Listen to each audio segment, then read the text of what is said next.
Todd, oh, Jesus. So, hi everybody, it's your boy Terrell Hub, the Insane Game Freak. More Pokemon to be a master, aim to be a master.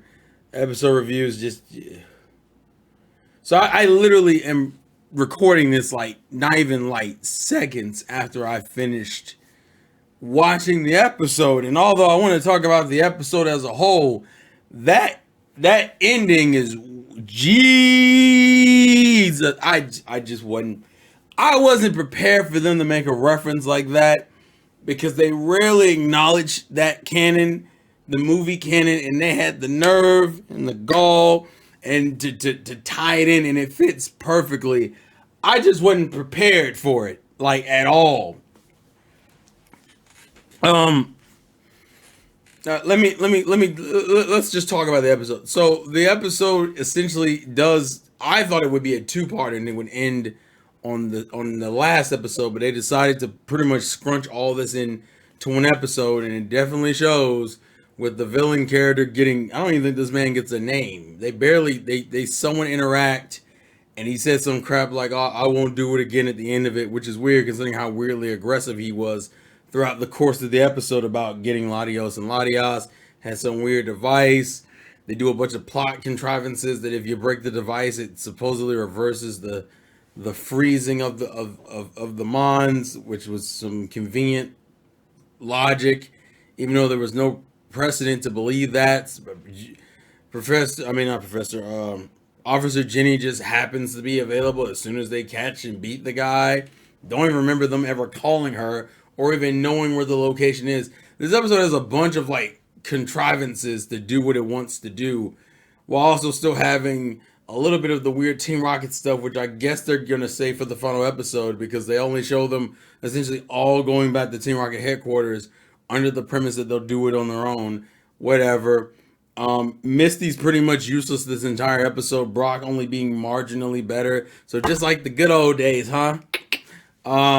It's an episode. There's a couple of Ash I think is the most active physically in this episode, which reminds me of how he used to be in Kano, doing backflips and grabbing Pokemon in midair. He's doing some like Herculean type stuff. This man's on some King Kong in the truck kind of energy, which I'm not mad at. I respect him for his physical effort in the grind. But bro, so the episode in itself is pretty mediocre for what it is because it requires you pretty much acknowledging that it's just making shit up to get to the result it wants to get to. Once you recognize that that's what it's doing, you have to kind of just give up. I did like the audio choices, some of the tracks. I think one of them's from X and Y, and then at the end of the episode, we get Movie 5 music, which, granted, Movie 5 music is goated.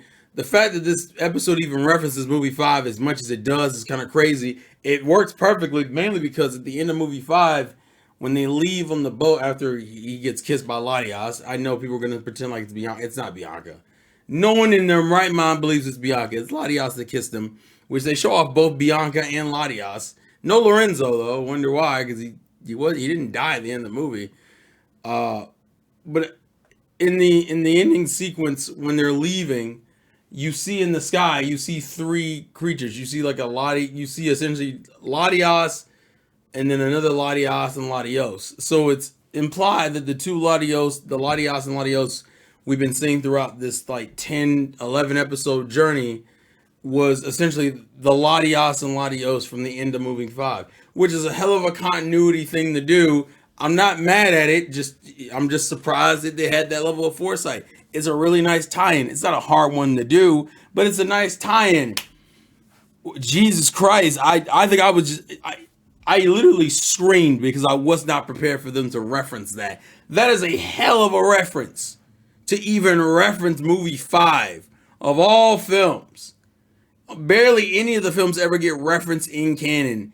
That's one of the few ones that does and is at the end of Ash's journey. It's kind of crazy to me. It's funny because that's also the last Ash, Brock, and Misty movie. For those who don't know, because movie 6 is Jirachi the Witchmaker, which is when we get Max and May over Misty. It's also a shame because we don't get to see May or Max at all during this journey, which kind of makes us, on top of a lot of other things, makes this somewhat of a disappointing series. But man, the fact that they even referenced it, I thought was kind of cool and crazy. But yeah, this episode requires you to do a lot. It requires you to make a lot of logical leaps and bounds to accept some of the nonsense it goes for. Because I don't necessarily agree with all the trivances and contrivances they have to do to get things to fit in the place they want them to fit. The reference is really nice. It's a really nice reference. It's a really cool reference, even showing Bianca and Latias. But it's very much if you watch the movies, you know what that is, and it's a nice call. But man, other than that, the episode is about as contrived and smushed together and rushed as I thought it would be, which is a shame. But hey, also for some reason, Latios and Latias leaving was enough for him to be like, maybe we should head back too. Okay, all right. See, that would have worked better if this was built up. And it's crazy because the arc isn't even, it's not even an arc. It's literally Latias being helped by Ash, spying on him for like 8 to 9 episodes, and then calling on him to help her find her brother Latios, or family Latios, or whatever. Whatever, bro. This whole thing could have been done better, but I'm going to save all those major critiques for the last episode. Just know it's a really good movie 5 reference at the end of the episode. It's very smushed together and rushed throughout the episode, and it's very contrived to get to the result they want to get to. But thank God we only got 1 episode left, and then this will be bye-bye for Ash, at least in terms of right now. I mean, they might re-bring him back in like 5-6 years, hopefully. Or they'll do some ridiculous shit and bring him back within this year, which don't fucking do that, please, but we'll see. But with that being stated, thank you guys for watching. Thank you guys for the support. That movie 5 reference, goddamn, I'm out at 5,000. I'll catch you guys later. Life's a game, play to win. In later days, peace.